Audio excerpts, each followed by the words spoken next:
In an arena in Kansas City, 23-year-old Simone Biles walked onto the floor in her sparkly black leotard, a leotard that was part of her own collection by GK.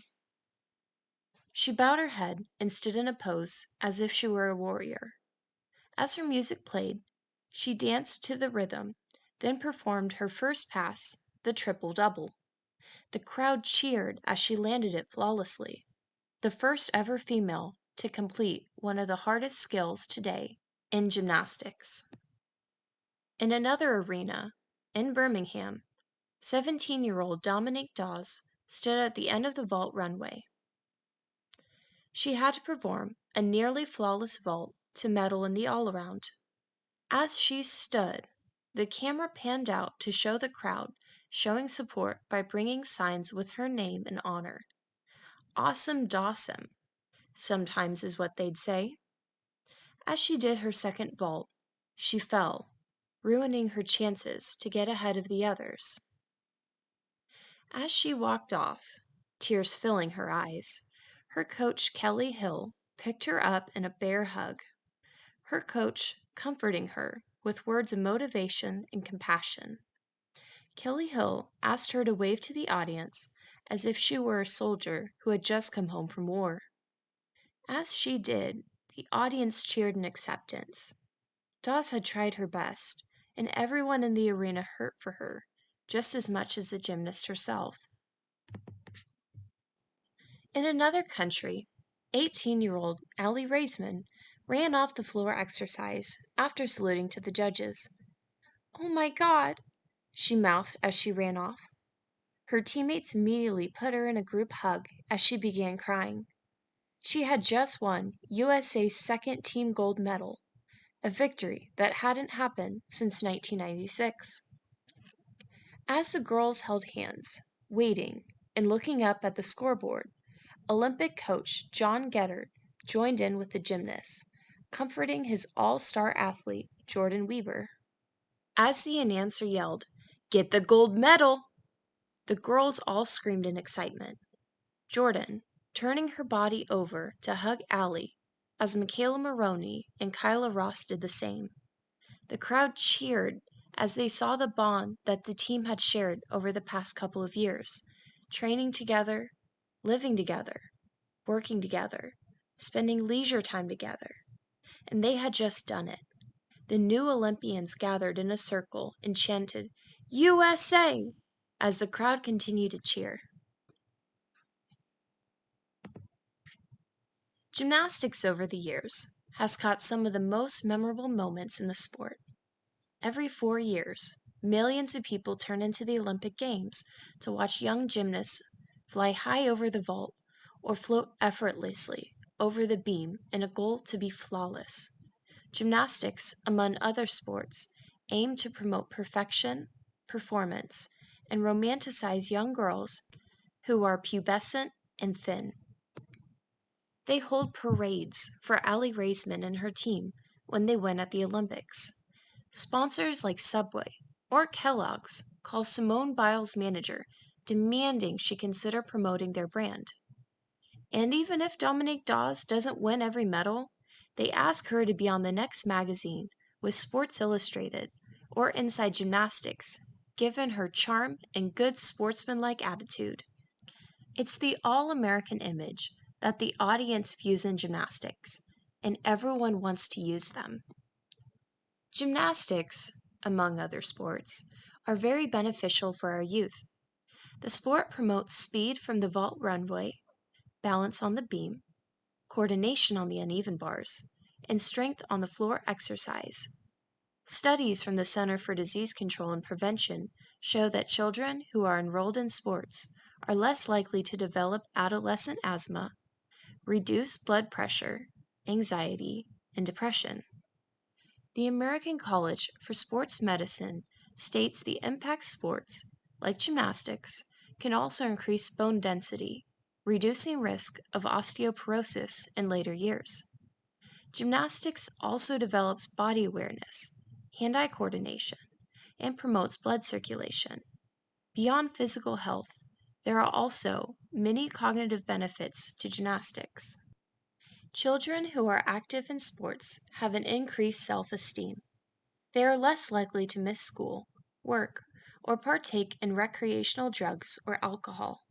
Studies show that children learn more cognitive skills effectively in an environment that includes the body as well as the mind. And it's true, children in sports are more likely to get better grades because physical activity encourages healthy brain function by increasing brain cells. Every school year, it's awesome to hear all of the college athletes receive honor roll and other academic accomplishments while serving on the UCLA, LSU, or OU teams. I could make a whole book on all the benefits of sports and gymnastics and why I support youth sports so much. But unfortunately, this documentary is not about the positives of youth sports. Rather, it's an educational platform of the mishandling in youth gymnastics. It's a story like countless others that have been written over the past 2 decades. It's something that discusses hardship, triumph, heartache, gold, and loss. It's a research documentary that is not suitable for every audience. This documentary was not easy to make, spent with countless research, studying autobiographies, peer-reviewed articles, movies, books, series, podcasts, sports journals, sports articles, interviews, testimonies, impact statements, phone interviews, documentaries, biopics, and more. With first, second, and third person representation, I found that I've done my best to discuss people's opinions and memories as accurate as they were portrayed. This project took longer than I thought it would. When I first began, I thought it would be a month or two, but as I continued, the project turned into much more than I had anticipated. And as I look back now, I realize that this was almost a full 2 years in the making that I hadn't realized until now. A project that had really started before this channel was even created. During the process, I went on a roller coaster full of emotional ups and downs. Motivated, frustrated, depressed, comforted, and then again, disappointed of how the organization tarnished reputations of coaches and credited others who were pure evil. The story is not for the faint of heart. When I started this story, I knew it wouldn't be easy. The culture of gymnastics represents a culture of humiliation, deprioritizing schools, sexualizing children, neglecting injury, encouraging silence, and promoting thin, pubescent bodies of a 6-year-old. National team members are composed of 28 competitive spots and must be over the age of 16 to compete internationally. That limits the age and time for a gymnast to prosper if they are wanting a college scholarship or Olympic gold. Being at such a young age prompts tremendous pressure on children who are exposed to media, injuries, eating disorders, abuse, and among others, mental health problems that can escalate quickly for undeveloped brains. During my research, I learned about many gymnast stories that I wish I didn't recall learning about. I learned about Connor McLean, who used to throw up so many times from pressure before meets that her coaches became accustomed to bringing in plastic bags for her to throw up into. I learned about Ashley Davis, whose teammates were forced to sing Hard Knock Life by her coach, Kurt Thomas, as she crawled out of her gym with an ankle injury, moments after hurting herself from a floor pass. I learned of Michaela Maroney, 2012 Olympian, that injuries are so often neglected that gymnasts spend up to 6 months recovering from the games in braces, surgeries, splints, and casts because of competing being more important than their own health.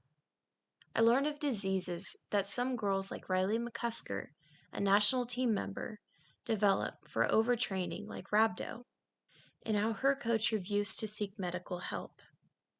A disease that someone can pass away from if not treated. I learned of parents who were so invested in their kid's career that it overshadowed their relationship with the child. Parents who would spend over $50,000 a year, in comparison to college tuition, to put their child in an abusive gym where 5 stars, butt pinching, and diet pills were prescribed as punishment for falling out of a turn. One parent from World Olympic Gymnastics Academy, known as WOGA, once said, "I keep wondering when Child Protective Services is going to come and take me away," referring to the amount of hours her daughter trains and injuries that she comes home to. "It would be a lot more damaging to prevent her from doing what she dreams to do," Kathy Vanden Eckel, former WOGA mother, who once said, referring to the removing of her daughter from the sport that caused her numerous knee injuries before her teenage years. I learned of coaches like Maggie Haney who would scream so loud that parents could hear the coach from the parking lot. I learned of others like Bella Caroli that refused medical treatment so much that he, like many other gyms, would hire their own medical staff to continue training because of the complaints from fans. Bella, who was so evil, once neglected his first star, Nadia Comaneci, when she injured her hands on bars. Hours later, she would get lead poisoning in her arm because he refused to wrap the hand. I also learned the fine line between coach and gymnast and how so many have crossed it. One coach who praised a gymnast so much that he forced her to do cocaine to lose weight. Another that committed suicide after being arrested by police for excessive child pornography. Some taken at his gym while taking team headshots for the season. I learned about an organization who cares more about winning than about children's health. An organization who forced gymnasts off the Olympic team because they weren't the right body type, or because they just wanted someone else on the team. An organization that encouraged their coordinator to snap a gymnast's bra or smack their butt if they gained weight from the summer prior.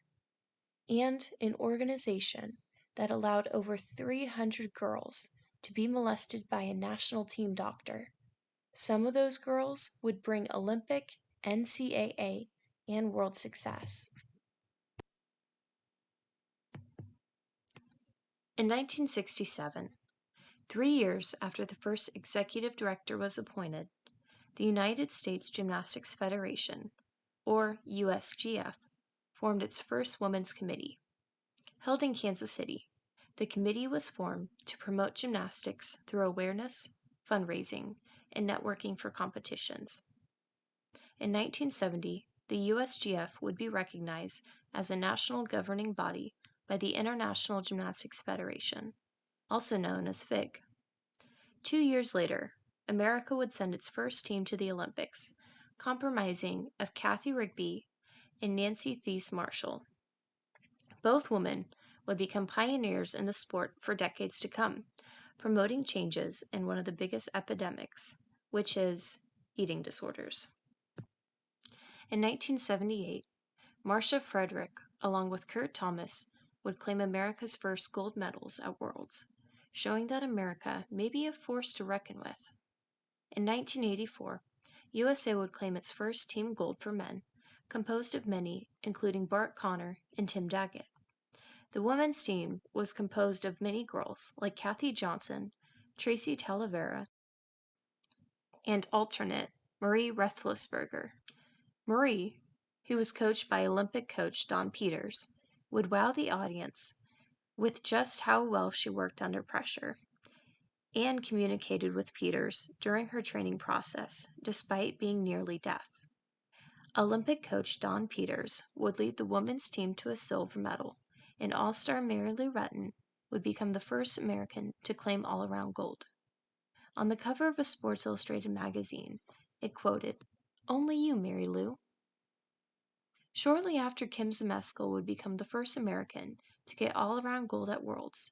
USGF would change its name to United States America Gymnastics, or USAG for short.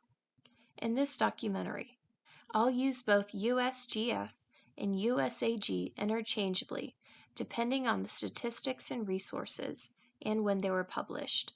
From there, the organization would experience many twists and turns in its image with the sport. They would adapt new strategies, like forming a national training camp, but they would also allow many people to run the camp without prior education or background in the sport. And when they noticed poor structure in the first years of the system, they would increase their tactics by making it more demanding, intimidating, and labor intensive. Now, gymnasts would begin to claim world and Olympic gold, but with that, more health complications would come than before.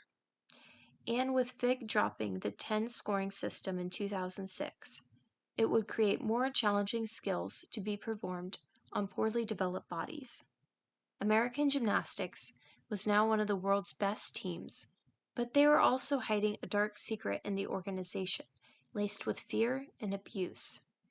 And at the end of 2012, when the Fierce Five proved that the new system of USAG was working, they also proved that these girls selected were broken, but that they wouldn't be broken forever.